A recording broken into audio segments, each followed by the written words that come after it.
انطلقت التسجيلات في معاهد التعليم المهني عبر الوطن من 12 أكتوبر إلى غاية 3 ديسمبر 2020.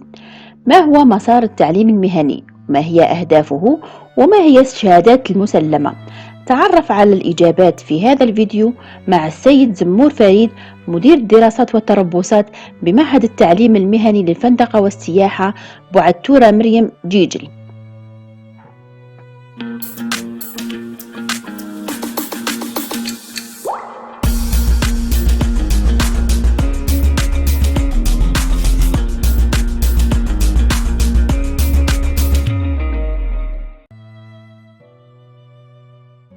أبناء التلاميذ، إن معهد التعليم المهني للفندقة والسياحة بوعتورة مريم ولاية جيجل يدعوكم للتسجيل في إحدى التخصصات التالية: تخصص فندقة خيار استقبال، وتخصص تنشيط السياحة المحلية.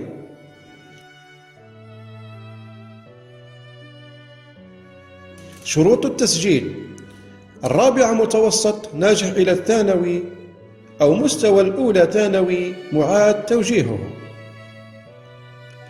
إن معهد التعليم المهني للفندقة والسياحة بوعتورة مريم ولاية جيجل يفتح لكم أبوابه للتسجيل إلى غاية 3 ديسمبر 2020.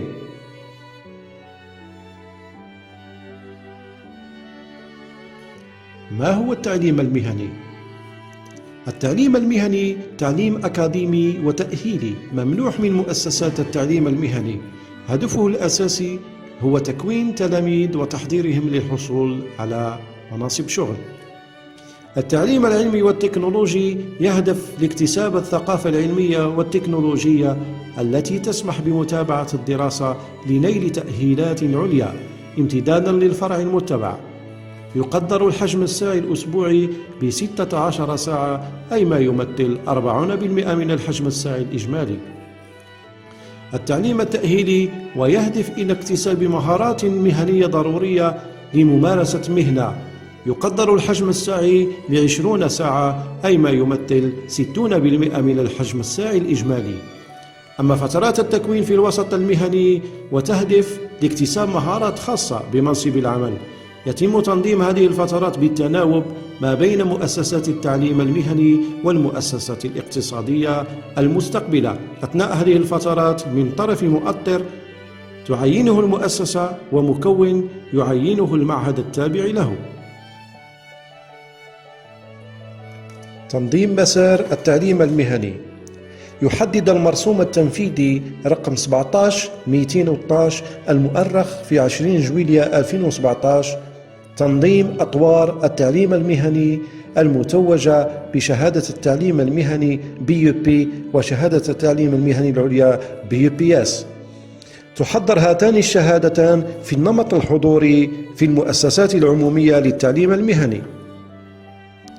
شهادة التعليم المهني BUP تتوج هذه الشهادة الطور الأول من مسار التعليم المهني الذي ينظم في 3 سنوات.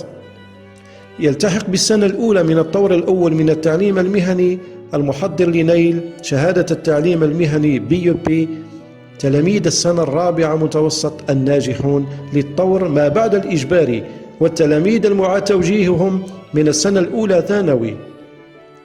تسمح شهادة التعليم المهني لحاملها إما الولوج إلى عالم الشغل أو الالتحاق بالطور الثاني المتوج بشهادة التعليم المهني العليا BUPS، كما تمنح له تأهيلا مهنيا من المستوى الرابع.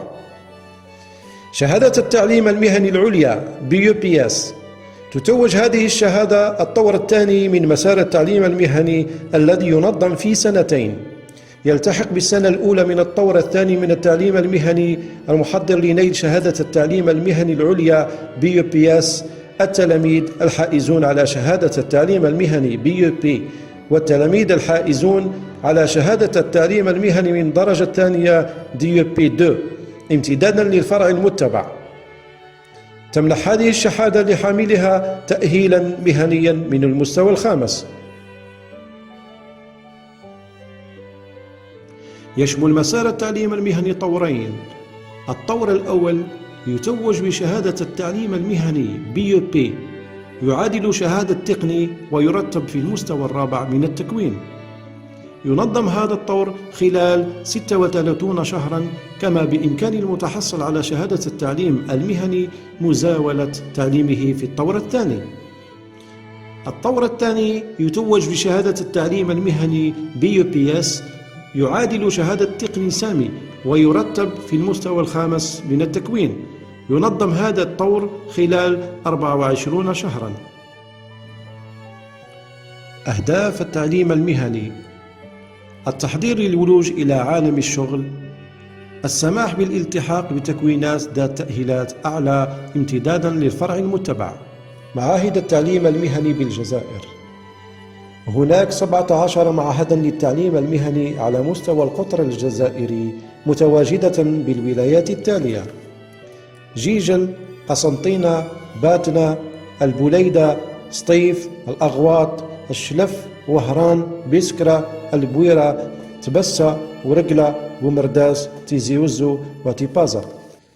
هناك 5 نماذج لمعاهد التعليم المهني، وهي: نموذج صناعي يضم تخصصات في الصناعة، نموذج بناء وأشغال عمومية يضم تخصصات في البناء والأشغال العمومية، نموذج فلاحي يضم تخصصات في الفلاحة والصناعة الغذائية، نموذج الخدمات ويضم تخصصات في الخدمات، نموذج الفندقة والسياحة ويضم تخصصات في الفندقة والسياحة والإطعام. تقدر طاقة الاستيعاب النظرية لكل معهد ب1000 مقعد بيداغوجي و300 سرير، وذلك قصد التكفل بتلاميذ الولايات والمناطق التي لا تتوفر على معهد للتعليم المهني لعدم توفر نسيج اقتصادي ملائم، أو بسبب اختيار التلاميذ لتخصصات غير موجودة في معهد التعليم المهني لمقر إقامتهم. بإمكان كل معهد أن يضم 3 تخصصات على الأقل من نفس العائلة المهنية، وذلك حسب النسيج الاقتصادي المتواجد فيه.